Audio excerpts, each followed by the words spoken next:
Los invitamos a tomar asiento.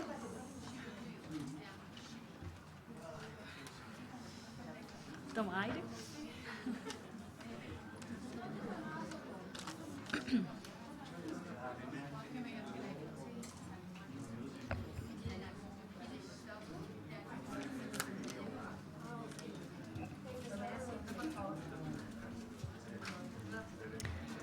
La última ponencia de la jornada está a cargo de la doctora Alcestes Cervera. Ella es abogada de la Universidad Autónoma de Madrid. Por favor, ¿pueden hacer silencio? Muchas gracias. Hemos retomado con la sesión. Los invitamos a tomar asiento. La doctora Alcestes Cervera es abogada de la Universidad Autónoma de Madrid, con magíster en Derecho Comercial Internacional de la Universidad Rey Juan Carlos de Madrid y doctoranda de la misma universidad. Es docente y conferencista en temas de Derecho Comercial Internacional. Bienvenida y adelante.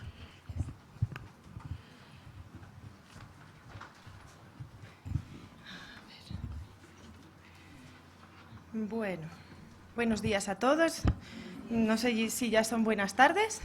Bueno, entre medias. Voy a tomar un poco de aire porque es que he subido las escaleras corriendo y mi forma física ya no es la de antes. Ay.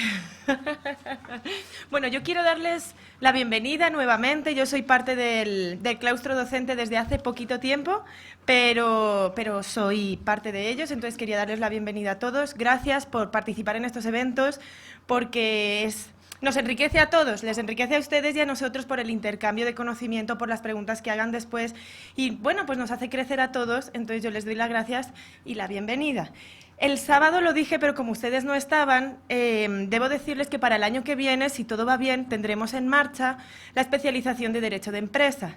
Esta iniciativa, digamos que precede a esa especialización que estamos armando. Los profesores italianos estarán con nosotros, yo estaré con ustedes, la directora. Bueno, codirigimos la profesora Luz Karime y yo y traeremos profesores internacionales de España, de Estados Unidos, si se puede. O sea, va a ser una especialización muy completa y espero verlos allí, igual que espero ver al resto de profesores. Bueno, comencemos. Mi ponencia se titula La reintegración del patrimonio del deudor insolvente como garantía de los acreedores. ¿Sí? ¿Qué vamos a hacer en esta ponencia? Pues me vais a seguir en un camino que va a empezar en ¿cuáles son los derechos de la empresa? Los derechos constitucionalmente reconocidos. Vamos a seguir hablando un poquito, muy poquito, de cómo evoluciona esa vida de la empresa, por qué nace el derecho concursal, en qué etapa, concretamente, no histórica, sino en la vida de la empresa, vuelvo a decir, por qué nacen o qué objetivo tienen estas acciones de reintegración de las que yo os voy a hablar, y después vamos a ver una comparativa entre el sistema de acciones de reintegración colombiano y el sistema de acciones de reintegración español. Bueno, ¿cuáles son los derechos constitucionales reconocidos a las empresas? Tenemos, o al menos yo he señalado, 3. El artículo 38, que reconoce el derecho a la libre asociación. Este derecho no es de la empresa, es nuestro, pero ahora veremos cómo se constituye como derecho de la empresa. El 58, que consagra el derecho a la propiedad privada y establece que la única limitación es el interés general, el interés público.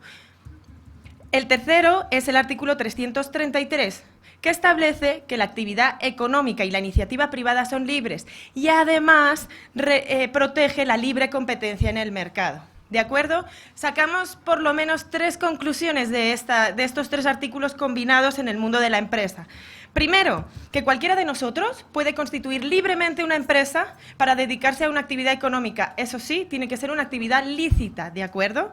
Segundo, esa actividad yo la puedo ejercer con libertad, la puedo ejercer sin intromisiones, tanto del poder público, porque hemos dicho que la única, digamos, limitación es el bien general, el bien común.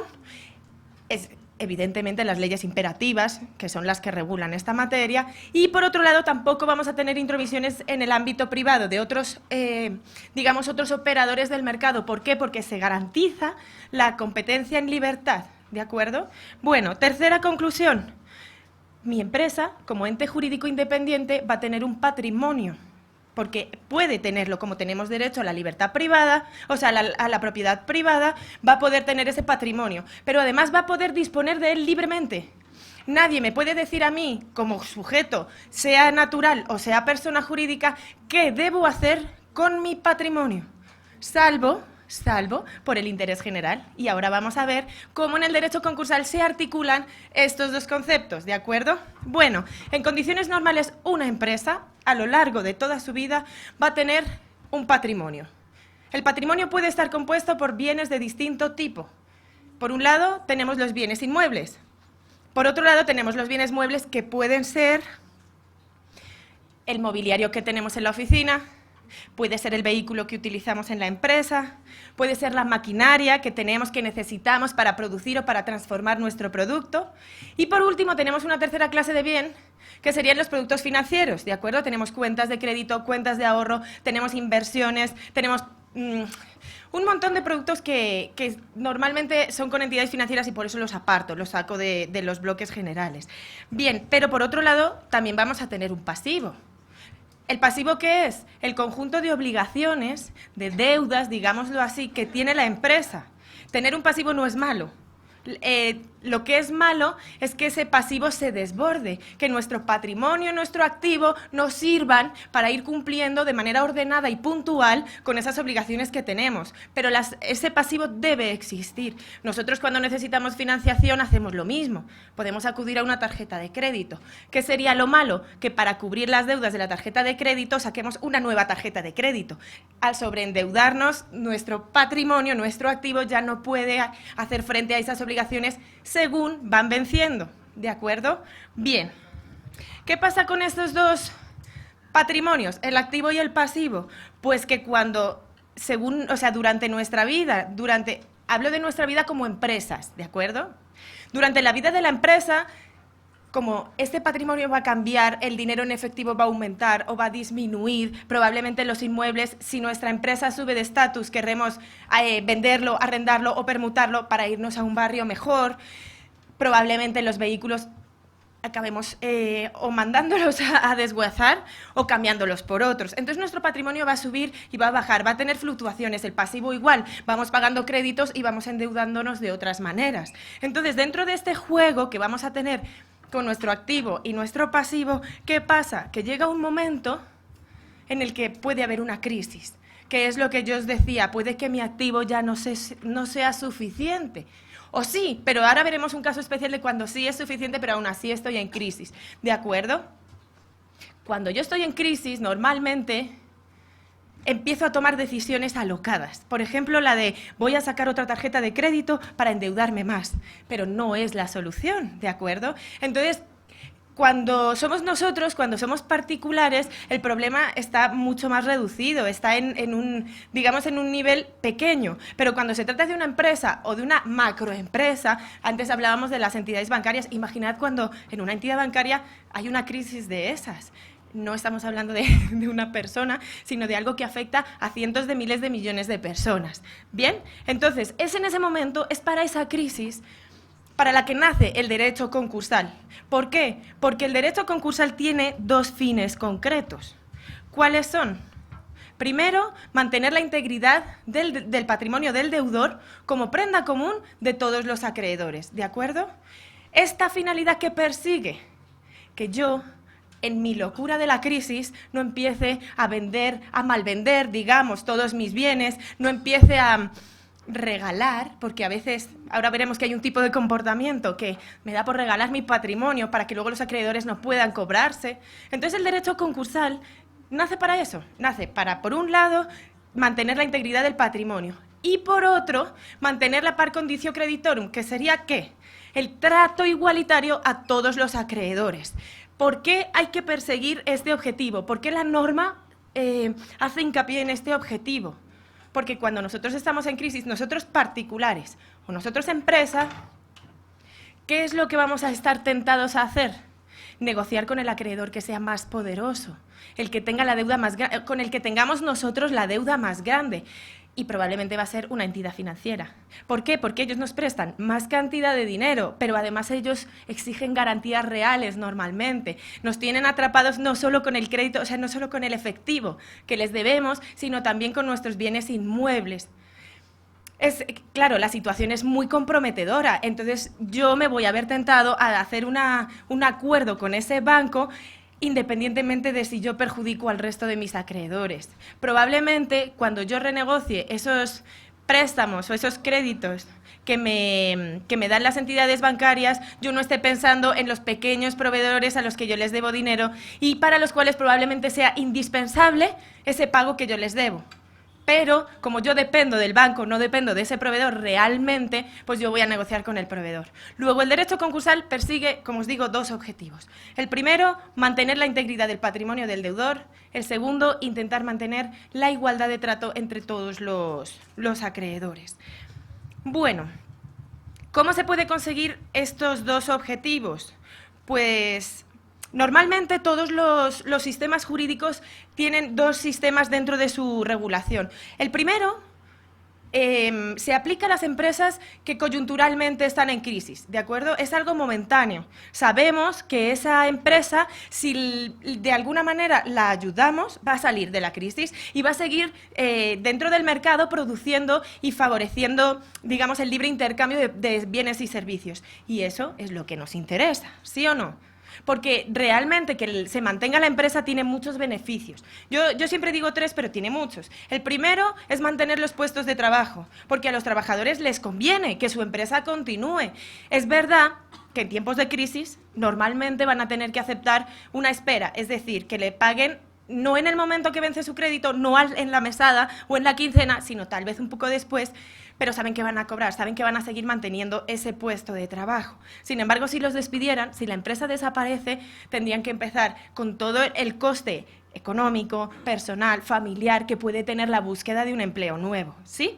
¿Qué más beneficios tiene el mantenimiento de la empresa? Pues evidentemente para el resto de empresas es un cliente más, es un proveedor más. Lo que os decía, puede beneficiar el fluir de los bienes y servicios. Bien, y como tercero, yo siempre digo que beneficia a la sociedad en general, aunque sea indirectamente. ¿Por qué? Porque paga impuestos. Una sociedad activa siempre va a pagar impuestos al Estado, de una manera o de otra. Luego, independientemente de que nuestro gobierno particular, en un momento determinado, no lo aplique a donde debe aplicar, esos impuestos están ahí. Ese dinero ha sido pagado por esa empresa. Si desaparece, esos impuestos no se recuperan de ningún sitio. Bueno, digamos que estas son las ventajas de mantener y por eso se establece este procedimiento para recuperar esa empresa, que en Colombia se llama proceso de reorganización, ¿sí? Y luego tenemos el otro, el de las empresas, que sería mucho más costoso mantener que dejar que se liquiden. Y entonces, pues este es el procedimiento de liquidación. ¿Cómo actúa? ¿De qué manera actúa el derecho concursal en este tipo de empresas? Porque bien podríamos dejarlas morir, que cada acreedor cobrara lo que pudiera según fueran llegando y a lo mejor algunos de los acreedores acababan contentos. Pero ¿qué pasa? Que no sería eficiente. El derecho concursal establece un sistema de liquidación ordenada del patrimonio, de manera que se busca no solo que todos los acreedores puedan salir beneficiados dentro de su categoría, porque todos sabemos que hay un orden de prelación de créditos, pero además se pretende sacar el mayor beneficio de esa liquidación. No se venderá el patrimonio alocadamente, los inmuebles se venderán a precio de mercado, a veces se hace incluso en subasta y entonces es el mejor postor, con lo cual podemos incluso llegar a sacar un poco más, ¿de acuerdo? Entonces, para resumir, tenemos los dos tipos, el de la empresa que quiere volver a funcionar o seguir funcionando y puede, no es que quiera, es que puede cumplir una serie de requisitos y entonces la reorganizamos, proceso de reorganización. Y luego las empresas que ya no merece la pena que continúen porque están muy perjudicadas y entonces se llama proceso de liquidación, ¿sí? Bueno, en la ley colombiana y en la ley española se regulan de manera distinta. Bien, bueno, pues ahora vamos a ver por qué nacen las acciones de reintegración. Las acciones de reintegración, concretamente, son un tipo de acción que se ejecuta dentro del proceso de concurso, dentro del procedimiento concursal, que sirven para dos cosas. Pero os lo voy a hacer con un ejemplo. Como veníamos hablando de la historia de nuestra empresa, la vida de nuestra empresa, ¿qué vamos a hacer? Pues en ese momento de crisis yo me he vuelto loco como el empresario, como el administrador. ¿Y qué he hecho? Yo ya os lo he dicho, he vendido mi patrimonio, me he endeudado más. Esto se hace a través de dos tipos de comportamiento que yo los he bautizado de una manera particular. El primero es el yo puedo solo. El yo puedo solo, ¿qué quiere decir? Pues que Cuando hay una crisis, en vez de solicitar el concurso desde el principio, lo que hago es, no, esta es mi empresa, yo la he sacado adelante desde que nació, yo le he metido mi plata, no, yo puedo solo. Entonces voy a los bancos y me sobreendeudo y vendo mi patrimonio de mala manera y llego a acuerdos que al principio, a corto plazo, pueden ser beneficiosos. Yo puedo tener paz mental, pero a la larga no, a la larga va a ser peor, porque voy a seguir defraudando al resto de acreedores. Mis deudas van a crecer muy por encima de lo que ya era mi patrimonio desmejorado. Entonces, las acciones de reintegración entran en juego. Pero tenemos otro tipo de comportamiento. ¿Cuál es? El de sálvese quien pueda. El sálvese quien puede es el que tiene mala fe. Es el de, sí, como es mi empresa, como yo le he metido mi plata, ¿qué es lo que voy a hacer? Vender todo y llevármelo. Y entonces ni siquiera tengo yo por qué solicitar el concurso. Lo puedo dejar que un acreedor que vea que no le voy a pagar en la vida, solicite el concurso y ya no va a quedar nada. No va a quedar nada.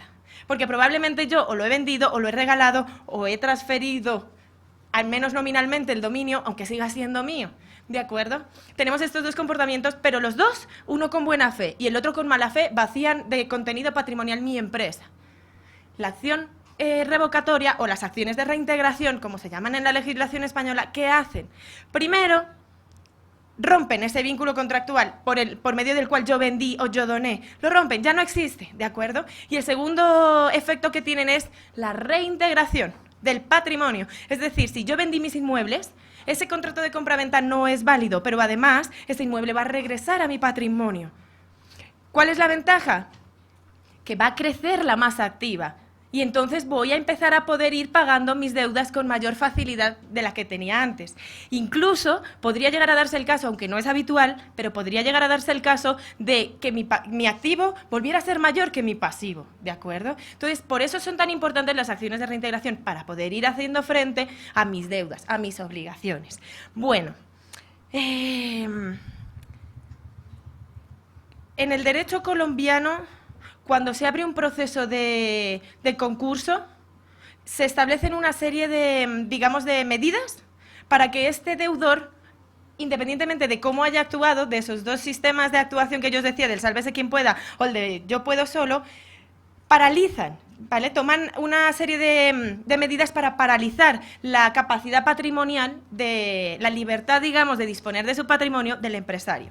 Concretamente, la 1116 de 2006 establece una serie de medidas que son exigir autorización del juez para cualquier enajenación de patrimonio o para un cambio estatutario, ¿de acuerdo? Yo, como empresario, una vez que se abre el concurso de mi empresa, ni puedo disponer libremente de mi patrimonio porque tengo que solicitar autorización al juez, ni puedo cambiar los estatutos de mi sociedad.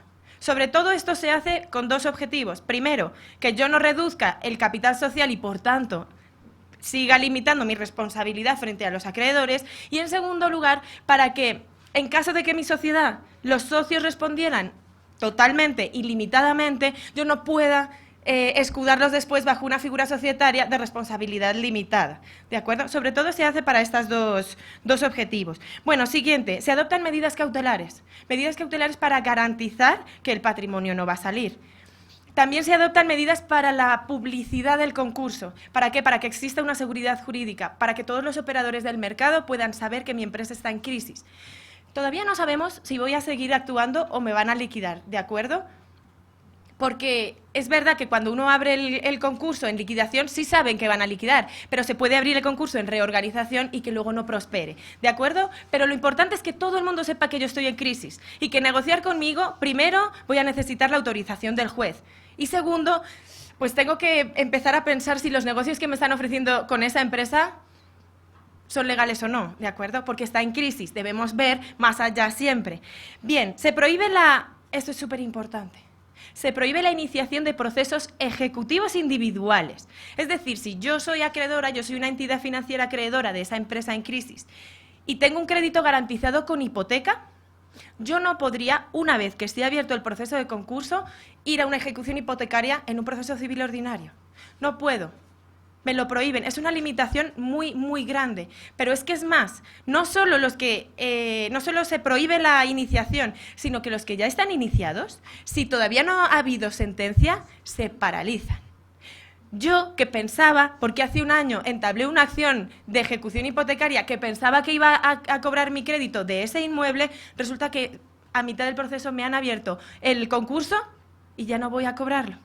Se va a paralizar y además me cambian el juez y me cambian el tipo de procedimiento, porque todo lo atrae el procedimiento de concurso.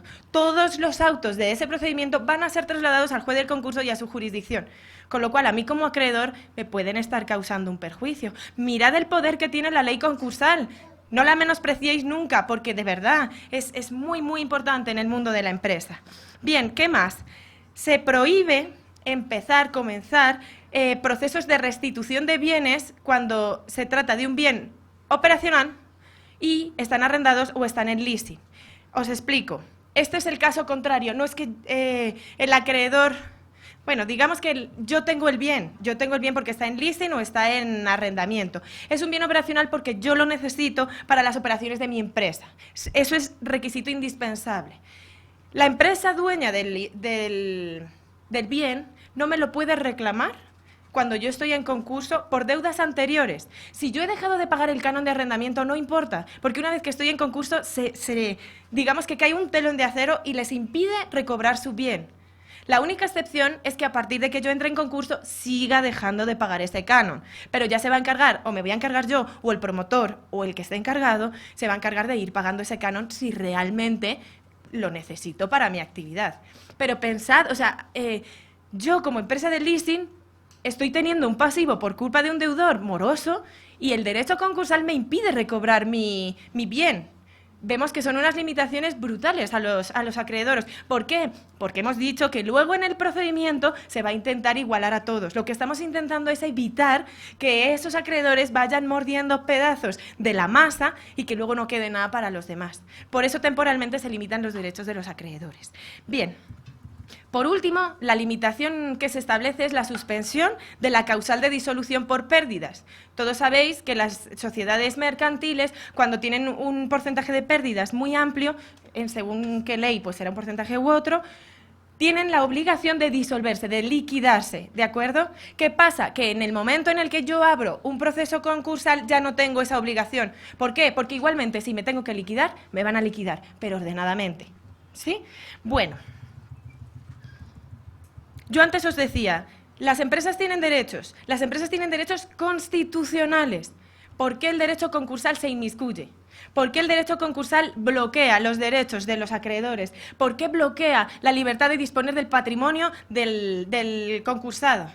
Pues porque hay un interés público. Yo os decía, esa es la limitación. Hay un interés público. ¿Por qué? Pues os voy a decir, en palabras de la Corte Constitucional de Colombia, en la sentencia C-620 de 2012, dice así: el derecho concursal actual, además de los principios de libertad de empresa, libre iniciativa privada y libertad de disponer de lo propio, se sustenta en el respeto de los derechos ajenos y en la sujeción de los intereses individuales al interés colectivo y al beneficio común.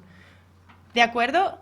La propia Corte Constitucional dice, este derecho protege a todos. ¿Por qué? Pues porque la seguridad jurídica de contratar con una empresa que si entra en crisis no va a asumir sus compromisos es muy grande. Yo no voy a querer contratar con una persona que se va a liquidar, va a desaparecer y no me va a pagar. Necesito un proceso, necesito una garantía de parte del Estado que proteja mi interés y así yo querré participar en este mercado que tenemos aquí.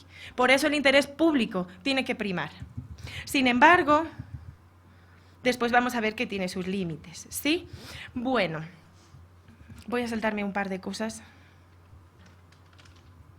Bien, vamos a ver, en el ordenamiento jurídico colombiano, cómo se puede hacer esto que os estoy comentando. Y después vamos a ver directamente el español.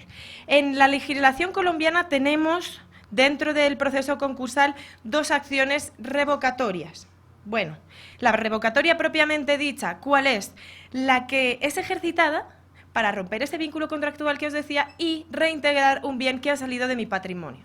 Pero tenemos una segunda que se llama la de simulación. La de simulación es para esos casos que yo os decía de mala fe en los que el patrimonio no está, el bien no está saliendo de mi patrimonio. Sin embargo, nominalmente yo estoy fingiendo, yo estoy haciéndole creer al tercero de buena fe, al acreedor, que ya no tiene de dónde cobrar. Un ejemplo podría ser cuando un empresario está casado en bienes gananciales, entonces cuando empieza a ver que la empresa entra en crisis, lo que hace es hacer separación de bienes con su cónyuge y traspasarle, venderle por una cantidad irrisoria, por 1 euro, por 2 euros, un inmueble, ¿de acuerdo? O lo dona, porque se lo puede donar. Pues no, mira, como has sido una esposa maravillosa, pues te voy a regalar estas oficinas que tengo en el centro de Bogotá. Bueno, esa sería la disimulación, porque realmente no ha salido de mi patrimonio. Las oficinas las sigo utilizando yo en mi empresa, aunque nominalmente estén a cargo de mi esposo o de mi esposa. Bueno, antes de explicaros cómo funcionan, tengo que acudir a la jurisprudencia de la Superintendencia de Sociedades para que veáis cuáles son las características de este tipo de acciones. Hemos visto que hay 2. No voy a explicarlas por separado porque la regulación misma, esta ley 1126 ¿es?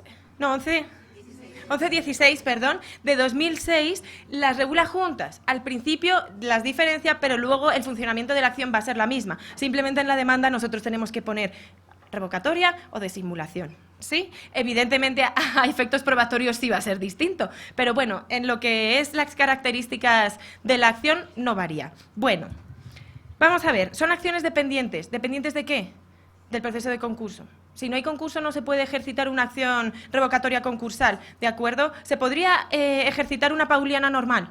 La pauliana normal lo que pasa es que tiene unos requisitos mucho más fuertes a nivel probatorio y además tiene un plazo de caducidad de 1 año y sin embargo estas veremos que se amplía. ¿Por qué? Porque el legislador entendió que la pauliana no podía aplicar a este tipo de procesos que son especiales, ¿de acuerdo? Entonces modifica un poco, digamos, las características. Segundo, reintegradora. No lo explico porque ya lo he explicado. Facultativa obligatoria. Es facultativa porque nadie nos obliga a interponer este tipo de acciones. Sin embargo, cuando hablemos de la legitimación activa, veremos que algunos de los legitimados son el juez o el promotor del concurso. De manera que para ellos ya no es tan facultativo, porque si ven que el patrimonio podrían reintegrarlo, aumentar la masa y poder pagar a un mayor número de acreedores o más parte del crédito a los acreedores que ya existen, deberían hacerla. La ley no les obliga, pero deberían hacerla, ¿sí? Patrimonial, evidentemente, es para derechos de contenido patrimonial, porque de lo que se trata de ¿qué es? De aumentar la masa, de poder pagar créditos, ¿de acuerdo? Es así de sencillo. Es protectora de la buena fe. Veremos después por qué, esta no la explico ahora. Es subsidiaria, porque se requieren una serie de requisitos, valga la redundancia, se exigen una serie de requisitos para poder ejercitar esta acción. Si no se dan, no se puede. Ahora veremos cuáles son. Es personal. ¿Por qué es personal? Porque no la entabla el común de los acreedores, la entabla un acreedor. Aunque eso sí, en la pauliana normal, en la pauliana clásica, el acreedor que reintegraba el bien, que era vencedor, digamos, en esa acción, ese bien se reintegraba para su beneficio, se reintegraba para pagar su propio crédito. Sin embargo, en estas se reintegra para pagar al común de los créditos, ¿de acuerdo? Bueno. Por último, dice la Superintendencia de Sociedades que es una acción absoluta porque favorece a todos los acreedores. Esto es lo que os acabo de explicar. Bien, vemos que el legislador está muy interesado en salvaguardar los derechos de los acreedores. Aunque al principio les impide ejercitar acciones individuales, esta acción de reintegración simplemente beneficia a los acreedores. El deudor le da igual si puede o no puede. Una vez que está en crisis, ya no le va a importar a quién paga y a quién no puede pagar. Pero, como os decía antes, tiene que tener una serie de limitaciones, porque volveríamos a estar atentando contra la seguridad jurídica si yo comercio, si yo contrato con una empresa que una vez que esté en crisis, el Estado va a venir y me va a decir nada de lo que tú hiciste es válido. Hace 10 años que tú contrataste con esta persona, pero vamos a retrotraernos a hace 10 años, vamos a hacer que tú ya no seas comprador, que ya no tengas el bien en tu poder. Imaginad por cuántas manos ha podido pasar eso. Inseguridad jurídica completa. Yo no comerciaría en un estado en el que no tiene límites esta acción revocatoria, ¿de acuerdo? Por eso, el Estado lo que hace es decir, vamos a poner esos límites que nos están pidiendo los que comercian con nuestra empresa quebrada. Bien. Los 2 límites generales que ponen, ¿cuál es? Que el acto que nosotros vamos a revocar haya perjudicado a los acreedores. ¿Este perjuicio cómo se puede medir? Pues bien, porque ha creado la insolvencia, bien porque ha agravado la insolvencia o bien porque ha alterado la par condicio creditorum, que yo os decía antes. Yo negocio con el banco, que es mi acreedor más grande, pero no he negociado con los trabajadores y su crédito está por encima en el orden de prelación. Luego, ese negocio que yo hice con el banco podría resolverse, podría reintegrarse el bien o el dinero y yo podría atender ordenadamente a los pagos primero de los trabajadores y así sucesivamente.